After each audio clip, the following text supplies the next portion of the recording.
Termasuk kita ini yang ada di pondok ini, saudara, saya memberikan nasihat secara khusus supaya tetap karena Allah.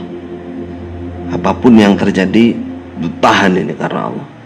Jangan berbuat sesuatu, beramal sesuatu karena ingin diperhatikan oleh manusia, karena ingin ridhonya manusia, ingin pangkat dari manusia. Jangan. Soalnya siapapun orangnya, yang paling rawan itu, saudara, paling rawan itu kita nggak karena Allah, orang yang kita harapkan dia itu contohnya ngasih uang, ngasih pangkat, atau ngasih kehormatan, atau apalah itu yang paling rawan. Makanya ketika ketemu orang seperti itu, hati ini harus dijaga. Mau apa? Ditanya hati, ya nafsi, mada turidin, apa yang kamu mau? Berbuatlah sesuatu di jamaah ini untuk kebaikan jamaah, karena Allah, bukan karena siapa-siapa. Orang lain mau menilai baik, mau memuji kita, mau apa, terserah. Sebaliknya mau mencela seperti apapun, kita sabar, nanti Allah menampakkan. Nah, maka saudara-saudara yang ada di sini, saudari yang terutama yang guru-guru baru nyusul, insya Allah kalau yang lama, saya, Mas Iskandar, Mas Sulaim, dan yang lama-lama ini siapa? Randy, mungkin yang lama-lama seperti Fadil, juga Aji. Mungkin awal-awal dulu kan sudah tahu bagaimana pondok ini dimusuhi. Orang kok dimusuhi toh ya diribui, ya arti mau di stop ya, mau disuudhoni, mau macam-macam. Tapi kan dari dulu kan saya bilang, dari dulu kita niat membantu generasi penerus, tidak akan pernah robah ini kita ini, ya. Jangan pernah robah, terus luruskan niatnya, tidak ada niat lain-lain. Niat generasi penerus jamaah supaya bisa jadi ahli ilmu, ulama betul, ngerti betul Quran hadis, untuk ikut memperjuangkan jalan lurus yang sudah ada di jamaah ini sampai Polpati. Saudara, kalau sudah banyak menguasai ilmu, insya Allah, baik secara fisik orangnya maupun kondisinya, keadaannya, tidak ada yang lebih baik daripada jamaah kita ini. Nggak ada. Jadi artinya secara umum ya, jamaah itu sudah, mereka Islam menetapi Quran hadis berbentuk jamaah dan tidak mau dengan bid'ah, khurafat, syirik, takhayul, nggak mau. Walaupun sebagian kecil karena ketidaktahuan, keterbatasan, dia bisa melakukan bid'ah, dia bisa, tapi kan bukan unsur, bukan dari dalam hatinya istilahnya. Secara umum jamaah itu seperti itu. Nah, kalau di luar itu, saudara, parah. Jangankan ngerti begini, umpama ada ya golongan yang baru-baru ini ada yang begitu. Cuman perbedaannya dengan kita di dalam masalah memutuskan wajib dan tidaknya berjamaah itu. Kalau menurut mereka, kalau sudah tidak ada bai'atul wilayah berarti sudah nggak wajib, atau mereka mengesahkan bai'atul wilayah dengan cara pemilihan umum. Nah, cara kita enggak, karena tidak ada bai'atul wilayah dan secara pemilihan umum itu punyanya Yahudi, ya, maka kita berkewajiban menetapi Quran hadis secara berjamaah. Kalau ada seperti di Mekah, Bapak Kiai Haji Hasan ya tidak membatalkan itu. Beliau juga makmum, beliau juga berguru juga di sana. Itu namanya bayatul wilayah. Kalau Indonesia ya bagaimana dikatakan sah dari sisi apa? Kan sudah sangat bertolak belakang.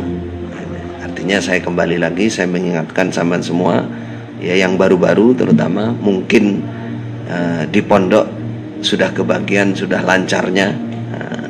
Yang lama-lama tahu pondok ini memang dari awal dicurigai, disuudoni, macam-macam lah ada. Cuman kita alhamdulillah kuat dari dulu. Nah ini kekuatan kita itu keyakinan, jangan sampai robah, jangan takut, jangan berubah, terus aja.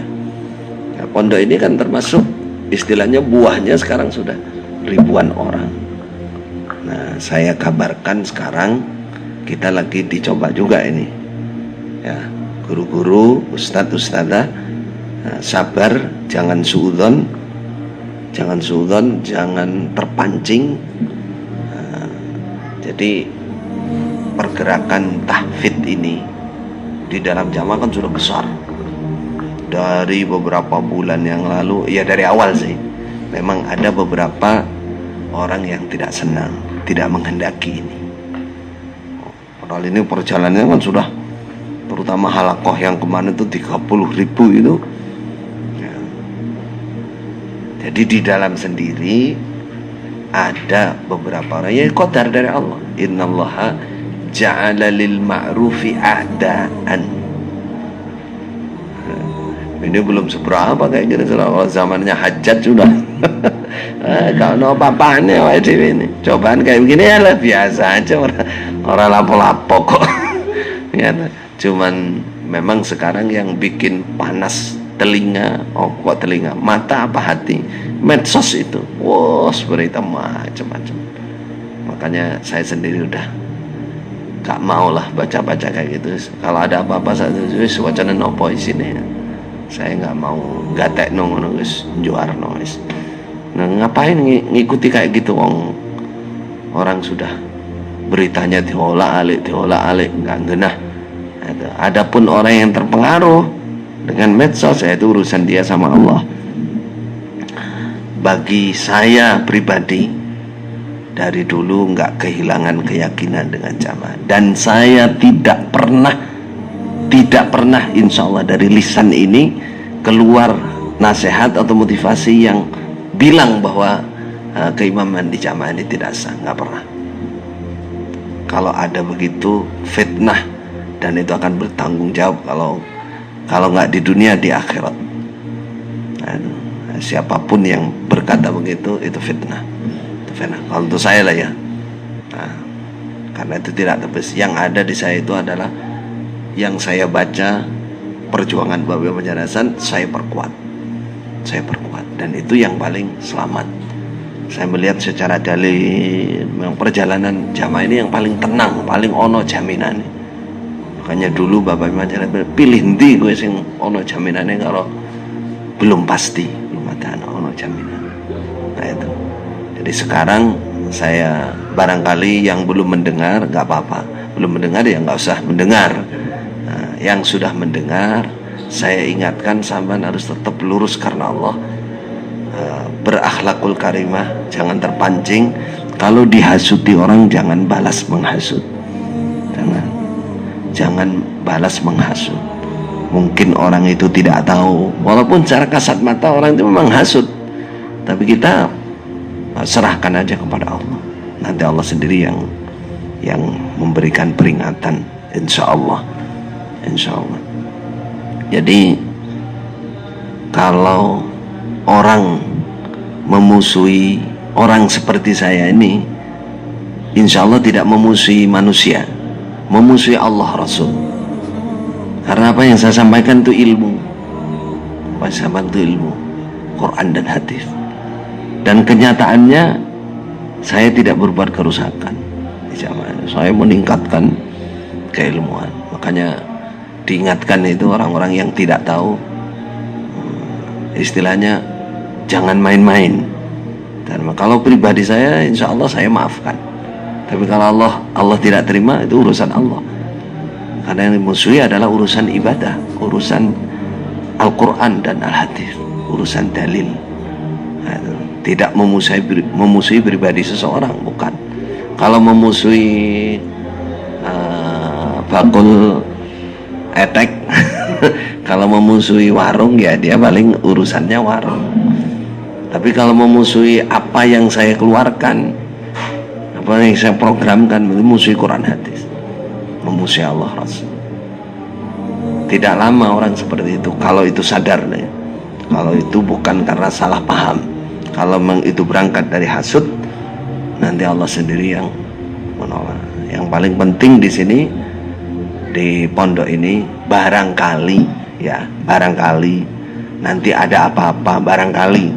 Ya mudah-mudahan kita berdoa semua tidak ada apa-apa, insya Allah. Kayak dulu itu ya ngono kuwi lah anaknya. Nah, kita harus tetap tenang, harus tetap mendekat kepada Allah, berdoa yang baik-baik, jangan suudzon kepada Allah, tawakal. Nah, sekarang ini katanya orang-orang itu di Facebook, di WA di Oppo sudah rame semua. Apa sama juga tahu nggak buka gitu? Saya rapate, saya nggak pati ngikuti. Soalnya kalau ngikuti kayak gitu ya semacam-macam lah. Yang ada yang memperalat saya dan memperalat siapa, Allahu alam. Kita nggak mengikuti seperti itu, kita pasrah saja kepada Allah. Yang jelas kalau saya melihat ya, supaya sama semua tahu, jadi pergerakan tahfidz ini ada yang tidak senang. Nah, yang tidak senang itu nyari bukti-bukti bagaimana supaya, intinya di pergerakan tahfidz ini, supaya nggak jalan. Itu secara kasat mata, Allahu alam aslinya, tapi kelihatannya berbulan-bulan itu seperti itu. Karena sing diurak-urak itu tahfidz aja. Nah, sekarang ketemu hujahnya mereka. Salah satu hujahnya itu sing tahfidz Quran metu itu, gak paham jamaah metu. Nah, itu mereka punya bukti. Itu gabung karo Salafi. Nah, 3 orang. Yang kedua, mereka ngambrak karena nggak seneng dengan saya dan teman-teman. Mereka ngambrak. Nah, itu yang dibina berarti pembinanya sama. Nah, gitu. Secara umum begitu kan. Pembinanya podo itu bukan. Nah, ini dia yang dengan berbagai macam cari alasan-alasan lewat Facebook, lewat apa, itu kan dikumpulkan ya. Yang orang-orang dialog apa, nanyakan, terus ngatasnamakan saya, ngatasnamakan bapak saya, ngatasnamakan Pak Aziz, Pak Abdullah, itu macam-macam dah. Nah, itu dikumpulkan sebagai bukti. Nah, ini loh buktinya. Nah, kalau kita pikiran sehat ya, nggak ada rasa apa-apa, nggak memusuhi, nggak ada rasa benci, nggak ada rasa, itu kan nggak masuk akal loh. Nyari bukti kok lewat tulisan-tulisan WA, Facebook, itu dari mana kebenarannya kan itu? Nah, kalau itu memang ada kan diangkat, didatangkan seperti saya dan teman-teman atau bapak saya didatangkan bersama, ini ada berita gini gimana, kan mestinya begitu. Ini enggak, ini buktinya kelompok nih, buktinya anak buahnya ada yang keluar 3, berarti pembina yus gini kiwes, gitu. Kesimpulannya begitu. Nah, itu kan menurut saya itu ya mudah-mudahan karena tidak tahu, bukan karena hasud, bukan karena ingin membendung, menghambat tahfidz dan lain-lain. Itu husnudzon saya. Tapi kalau itu dibawa karena hasud, karena dengki, ya itu kena itu. Penganiayaan yang luar biasa itu kan adalah mencegah kelancaran. Sududan sabilillah, itu pelanggaran luar biasa di mata Allah. Azlam, paling penganiayaan yang luar biasa ya. Kalau itu berangkat karena hasud, karena dengki, tidak ingin ada kemajuan apa-apa di jamaah ini. Soalnya ucapan itu sudah keluar. Biyen zamannya aku sik cilik, zaman saya masih kecil, ya nggak ada. Maksudnya gak ono sing ngene-ngene iki nggak ada gitu. Ngono wis mlaku jamaah itu lancar. Lagi balik zaman biyen gitu. Karena ngomong gitu kan nggak terasa. Ini zaman tahun berapa? Ini apa yang diperlukan? Nggak tahu nih. Nah, kalau karena ketidaktahuan, mudah-mudahan Allah mengampuni.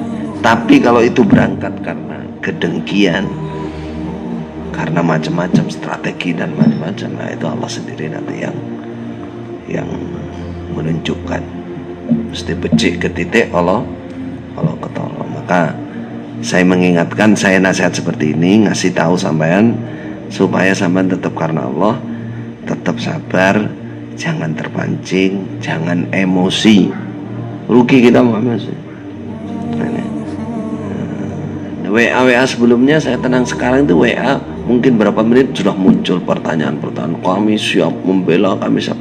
Jadi foto kira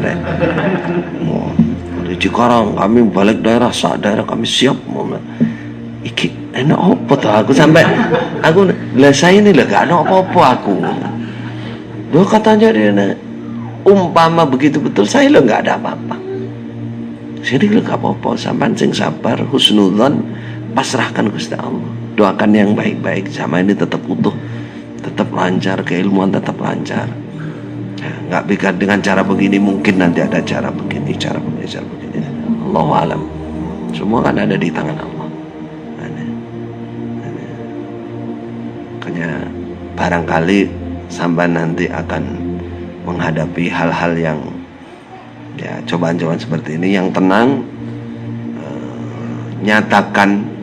Kalau sampean mau nyatakan, kalau sampean nggak ada yang menyatakan, kita nggak ada niat apa-apa. Kita niat untuk kelancaran Quran hadis jamaah acara 54 ini, insyaallah. Fahimtum? Alhamdulillah, jazakumullah khairan. Mudah-mudahan Allah paling manfaat dan barokah.